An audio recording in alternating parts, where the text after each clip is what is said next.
আল্লাহ নাযিল করেন আপনারা দেখবেন কোরআনের আয়াতগুলি সুন্দর করে মিলানো। আর রহমান আল্লামাল কুরআন খালাকাল ইনসান আল্লামাহুল বায়ান ওয়াদ-দুহা ওয়াল-লাইলি ইযা সাজা। আল্লাহ মিলিয়ে আয়াত নাযিল করেছেন কেন? অনেকগুলি কারণ আছে, কিন্তু আমি অবাক হয়েছি একজন খ্রিস্টান ডক্টর আর নিকলসন গবেষণা করে এই বিষয়ে বই লিখেছেন, Literary history of the Arab. তিনি বলেছেন in those days poetry was no luxury for the cultured few but the sole medium of a literary expression. আজ থেকে 1450 বছর আগে তদানীন্তন আরবে যখন কোরআন নাযিল হয়, আরবের শুধুমাত্র কবি সাহিত্যিকেরা নয়, সাধারণ মানুষ যারা এরাও মিলিয়ে কথা বলতে বড্ড ভালোবাসতো। আল্লাহ আয়াত মিলিয়ে নাযিল করে যুগের সঙ্গে তাল মিলিয়েছেন। এজন্য বর্তমান যুগে বর্তমান অবস্থায় যে ক্রাইসিস, যে প্রবলেম, এটাকে সলভ আমরা কিভাবে করতে পারি অল্প সময়ে কোরআন থেকে সরাসরি আমরা শিক্ষা নিতে চাই। আপনারা খুব মনোযোগ দিয়ে শুনবেন তো ইনশাআল্লাহ। খুব মনোযোগ। নাম্বার 1, যে রমজান মাস আমাদের কাছ থেকে বিদায় নিয়েছে, রম ধাতু থেকে রমজান শব্দের উৎপত্তি। এর অর্থ হলো জ্বালানো অথবা পোড়ানো।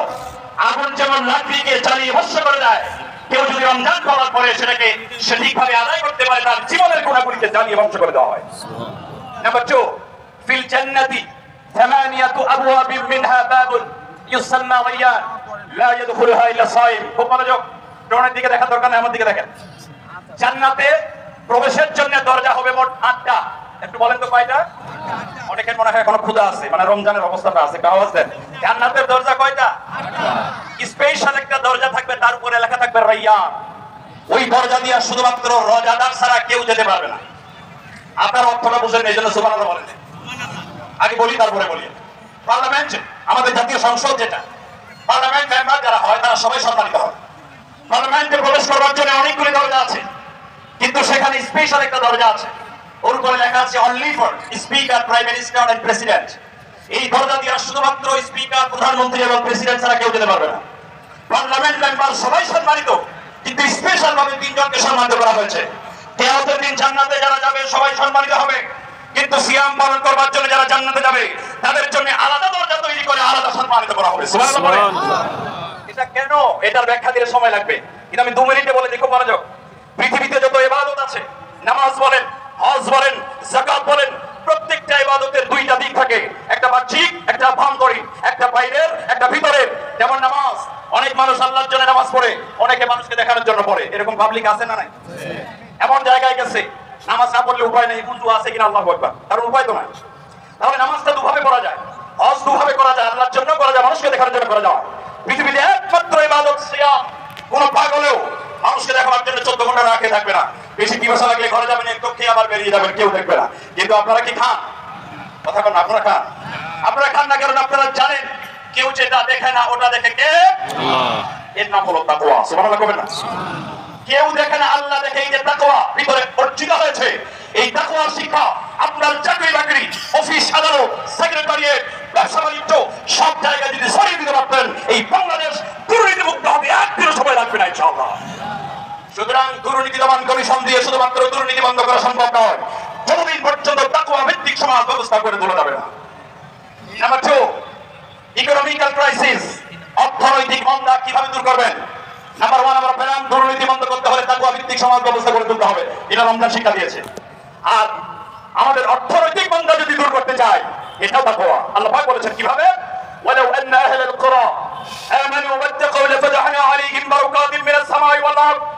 যে ব্যক্তি ঈমান আনবে, জনপদের লোকেরা যদি ঈমান আনতে পারে আর তাকওয়া অর্জন করতে পারে, আমি আল্লাহ কথা দিচ্ছি বরকতের যত দরজা আমি আল্লাহ সব খুলে দেব। সুবহানাল্লাহ কবেন না?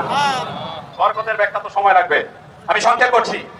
যেহেতু রমজান চলে যাচ্ছে, চলে গেছে অলরেডি, কিন্তু রমজানুল মুবারক আল্লাহ একটা কিতাব নাযিল করেছেন। যারা জানেন তারা একটু বলেন তো এই কিতাবটার নাম কি? তাহলে আমি বুঝলাম 50% মানুষ জানে আর বাকিরা মনে জানে না।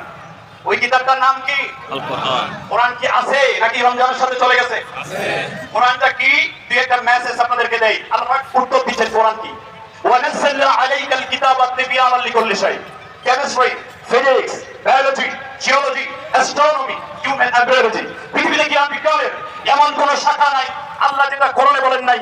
বিজ্ঞান যেটা এখন আবিষ্কার করেছে, কোরআন সেটা 1500 বছর আগে বলেছে। সুবহানাল্লাহ কবেন না? বিজ্ঞান আমাদেরকে বলে, বিজ্ঞান আমাদেরকে বলে এই পৃথিবী ছিল না, এটা একটা বিন্দু আকারে আসমানের সাথে লাগোয়া ছিল। একটা বিস্ফোরণের মাধ্যমে এই পৃথিবী সৃষ্টি হয়েছে। বিজ্ঞান এটার নাম দিয়েছে বিগ ব্যাং থিওরি। যে বিজ্ঞানগত শতাব্দীতে আবিষ্কার করেছে। এই বিগ ব্যাং থিওরির কথা আল্লাহ 1000 বছর আগে বলেছে। আস্তে কোন সুবহানাল্লাহ। সুবহানাল্লাহ। কোরআন আমাদেরকে বলে আওয়ালাম ইয়ারাল্লাযীনা কাফারু আন্নাস সামাওয়াতি ওয়াল আরদ কানাতা রাতকান ফাফতাকনাহুমা।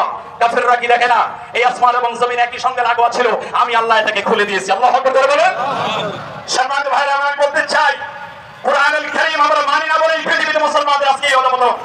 আমি একটু বলতে চাই, বর্তমান পৃথিবীতে ইসরায়েল ফিলিস্তিনের উপরে যে হামলা করছে, হামলা যখন হয় ঈদগাহের মাঠে দেওয়া হয়, ইস্তেমায় দেওয়া হয়, মসজিদে দেওয়া হয়, মাহফিলে দেওয়া হয়, এত দোয়া, এরপরও মাইক বন্ধ হয় না। হয় নাকি?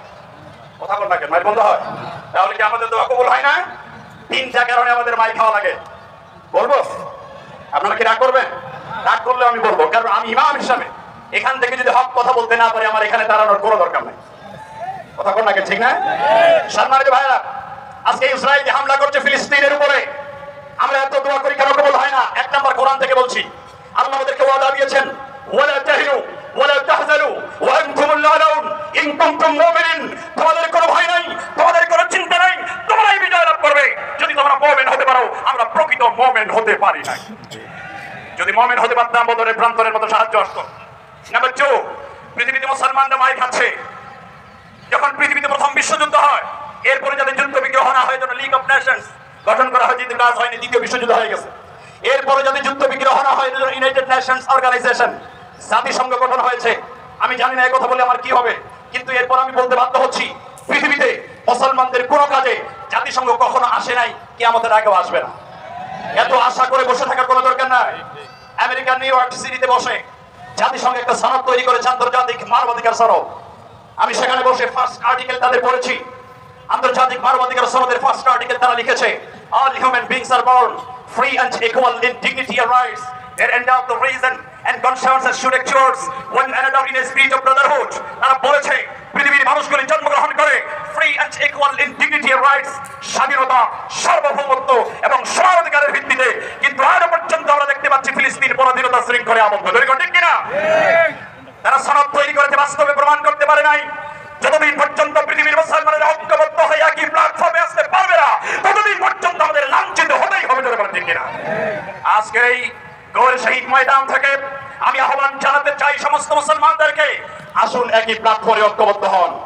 যখন ইসরায়েল তথ্য প্রযুক্তিতে সবচেয়ে বেশি ডেভেলপ করেছে, ইসরায়েলের যুবক যারা আমি তাদেরকে বলতে চাই, ইসরায়েলের যুবক যারা তারা পড়ালেখা শেষ করে চাকরি খোঁজে না, তারা উদ্যোক্তা হয়, নিজে বিজনেস বিল্ড আপ করে তৈরি করে। আর আমরা একটা চাকরি করতে পারলে অনেক বড় বেঁচে গেলাম। ইসরায়েল উদ্যোক্তা হয়। আমি যুবকদেরকে বলবো, শুধু চাকরির পিছনে না করে উদ্যোক্তা হন এবং দ্রুত বিয়ে করেন। আর গার্জিয়ানদেরকে বলবো, বাচ্চাদেরকে, ছেলেদেরকে তাদের বিয়ে দিয়ে দিবেন। ওই চাকরি হবে তারপরে বিয়ে দিবেন, এটা না। রাসূল বলেছেন, আল্লাহ তার নিজের উপরে ওয়াজিব করে নিয়েছেন 3 ব্যক্তিকে সাহায্য করবে। কয় ব্যক্তি? কথা বলে না, কয় ব্যক্তি? তার মধ্যে ওই ব্যক্তি যে জেনা থেকে বাঁচার জন্য দ্রুত বিয়ে করে, তাকে সাহায্য করা আল্লাহ নিজের থেকে দায়িত্ব মনে করেন। সুবহানাল্লাহ কবে না? তাহলে যদি বড় চাকরি পেতে চান, ব্যবসায় ডেভেলপ করতে চান, তাড়াতাড়ি বিয়ে করবেন। কি বলেন? ঠিক না? ইসরায়েল তারা তথ্য প্রযুক্তি যখন ডেভেলপ করেছে, তখন আমরা ফতুয়াবাজি নিয়ে ব্যস্ত। স্বামী স্ত্রী বিয়ে করবা কয়টা?